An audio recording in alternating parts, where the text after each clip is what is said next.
Assalamualaikum warahmatullahi wabarakatuh.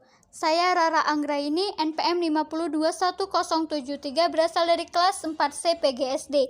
Di sini saya memenuhi tugas dari dosen Cahyo Dewi Andita, Magister Pendidikan dengan mata kuliah Telaah Kurikulum.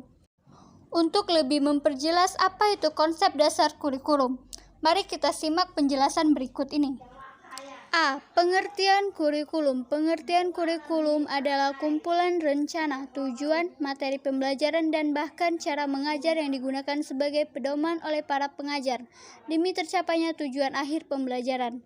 Secara etimologis, kurikulum berasal dari kata yang diambil dari bahasa Yunani, yaitu kurir, yang pelari, serta curere yang artinya tempat berpacu. B. Prinsip kurikulum. 1. Prinsip revalensi. Prinsip ini dipecah menjadi dua, yaitu eksternal dan internal. Eksternal adalah kompetensi lulusan sesuai dengan kebutuhan pengguna lulusan.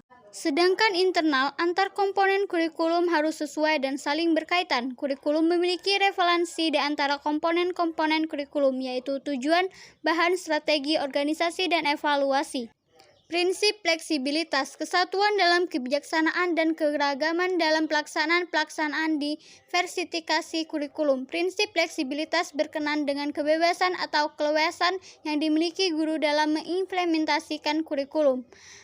Prinsip kontinuitas, yakni adanya kesinambungan dalam kurikulum, baik secara vertikal maupun secara horizontal. Pengalaman-pengalaman belajar yang disediakan kurikulum harus memperhatikan kesinambungan, baik yang di dalam tingkat kelas, antar jenjang pendidikan. Prinsip praktis dan efisiensi, mudah diimplementasikan dan kompatibel, kurikulum harus mudah dilaksanakan. Prinsip efektivitas, keberhasilan pelaksanaan kurikulum harus diperhatikan baik kuantitas maupun kualitas.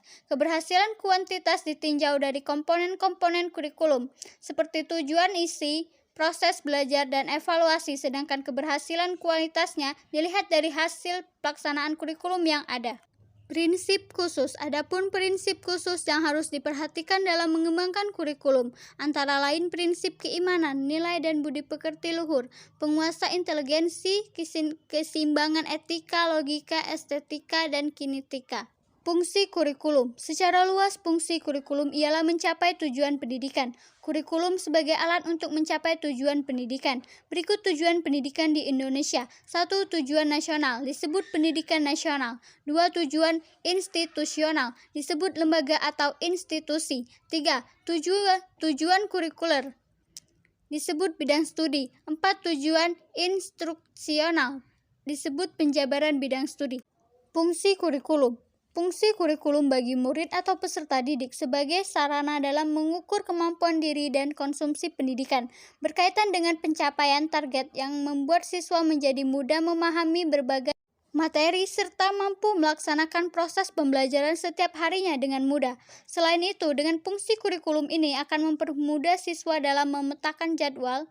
Melalui jadwal yang tersusun rapi dan terencana, baik peserta didik bisa disiplin membagi pekerjaan. Konsep dasar kurikulum. Konsep dasar dari kurikulum sebenarnya alat untuk mencapai tujuan pendidikan, sekaligus digunakan sebagai pedoman untuk bisa melakukan proses pembelajaran mengajar dengan berbagai macam jenis dan tingkat pendidikan.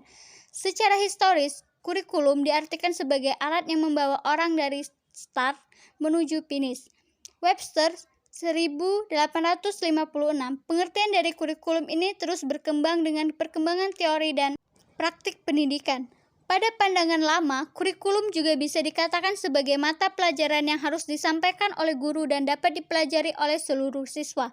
Ada beberapa teori yang mengatakan bahwa kurikulum bukan hanya sekedar kegiatan yang direncanakan, tetapi berbagai macam peristiwa yang terjadi di bawah pengawasan sekolah. Berikut ini beberapa pengertian kurikulum menurut para ahli. Kurikulum adalah mata pelajaran. Menurut John Franklin Bowitz tahun 1918, kurikulum merupakan pengalaman anak yang berada di bawah pengawasan guru. Menurut Caswell dan Campbell tahun 1935, kurikulum terdiri atas cara yang akan digunakan untuk menyampaikan dan melaksanakan tujuan dari sekolah. Menurut Edward I. Krung tahun 1957, kurikulum adalah rencana pembelajaran. Menurut Hilda Taba tahun 1962, tujuan kurikulum yaitu sebagai alat pendidikan untuk menghasilkan siswa yang berintegrasi. Kurikulum juga membuat siswa mengerti sistem pendidikan yang diterapkan sehingga siswa dapat memutuskan pendidikan yang ia inginkan di jenjang selanjutnya. Tujuan kurikulum juga untuk memeratakan pendidikan dalam negara, membimbing serta mendidik siswa agar menjadi pribadi yang cerdas, berpengetahuan tinggi, kreatif, inovatif, bertanggung jawab, dan siap masuk dalam kehidupan bermasyarakat. Relevansi dengan standar nasional pendidikan. Relevansi itu berasal dari kata relevan, yang berarti kaitan atau hubungan, dan standar nasional pendidikan terdiri dari 8 standar, yaitu standar kompetensi lulusan, standar isi, standar proses, standar pengelolaan, standar pendidik dan tenaga kependidikan, standar evaluasi, standar pembiayaan, standar sarana dan prasarana. Dari penjelasan tersebut, dapat saya simpulkan bahwa antara standar nasional pendidikan dengan kurikulum itu berkaitan karena kurikulum juga membutuhkan standar tersebut. Baiklah, itulah sedikit penjelasan tentang konsep dasar kurikulum. Jika ada salah kata dan penjelasan kurang jelas, saya mohon maaf. Kepada Allah saya mohon ampun. Terima kasih, saya akhiri. Wassalamualaikum warahmatullahi wabarakatuh.